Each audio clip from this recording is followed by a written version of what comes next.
Assalamualaikum warahmatullahi wabarakatuh.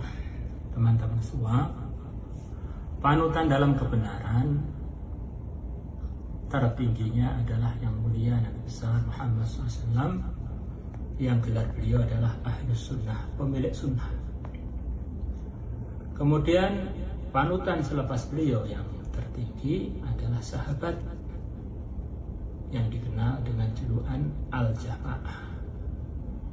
Ahlus Sunnah wal Jamaah, Islam yang pasti benar adalah Islam yang mengikut Rasulullah melalui para sahabat.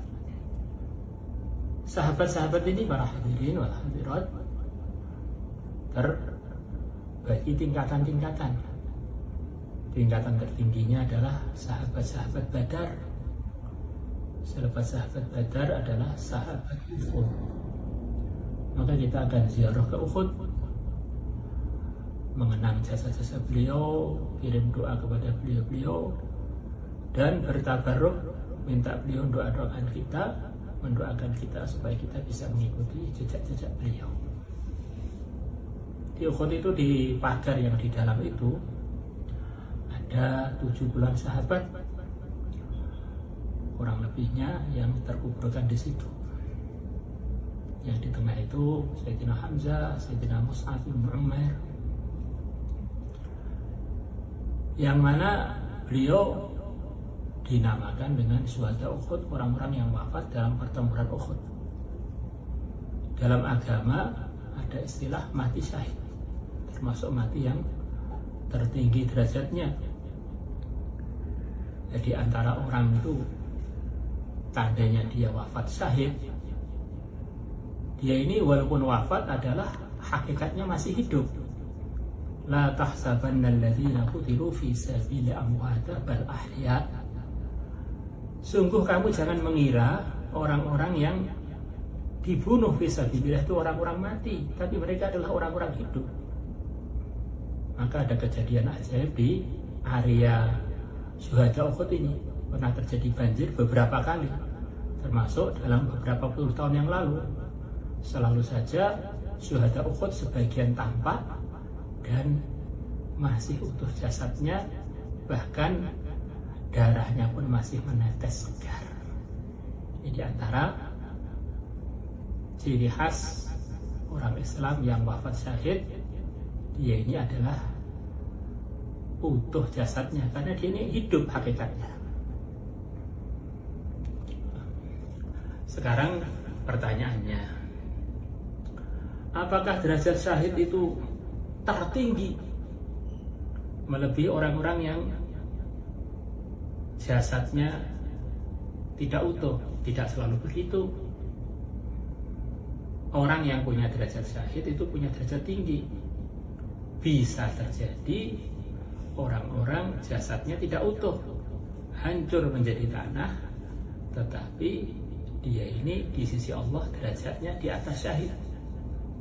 Seperti umpamanya seorang ulama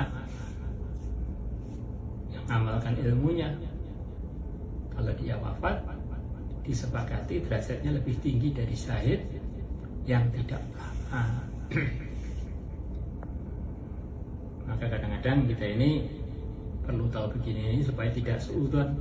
Ini kiai di kampung saya, imam di kampung saya, orang alim di daerah saya wafat kok jadi tanah, nih berarti derajatnya rendah. Tidak. Kalau punya derajat syahid, tandanya tidak busuk. Tetapi yang busuk dan menjadi tanah bisa saja derajatnya di atasnya para syuhada.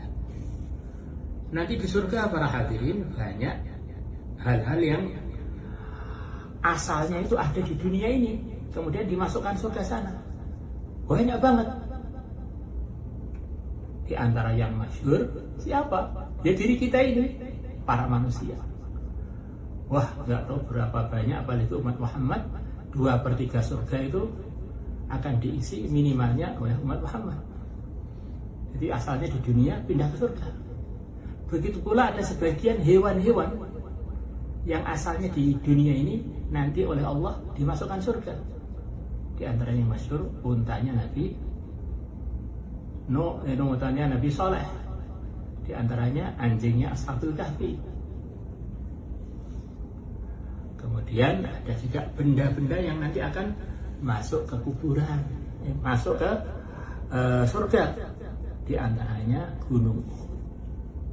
Nanti kalau kita ke gunung Uhud, rasakan ini akan kita lihat nanti kalau kita ke surga. Semoga karena kita melihat gunung Uhud, akhirnya bisa juga diizinkan selepas wafat kita melihat lagi gunung Uhud di surga sana.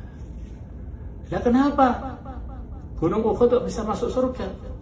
Kata sebagian ulama, karena Nabi bersabda, Uhudun jabalun yuhibbuna wa nuhibbuhu. Uhud ini adalah gunung yang cinta pada kami, Nabi dan para sahabat, dan kami pun cinta kepadanya.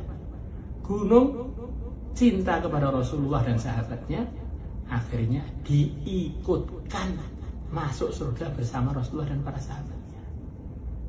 Maka bagaimana kita mengambil tauladan dari gunung Uhud? Kalau batu sebab cintanya kepada Sayyidul Anbiya dan para sahabat akhirnya dikumpulkan di surga bersama beliau-beliau, masa saya tidak ngambil pelajaran dari ini? Tentu orang iman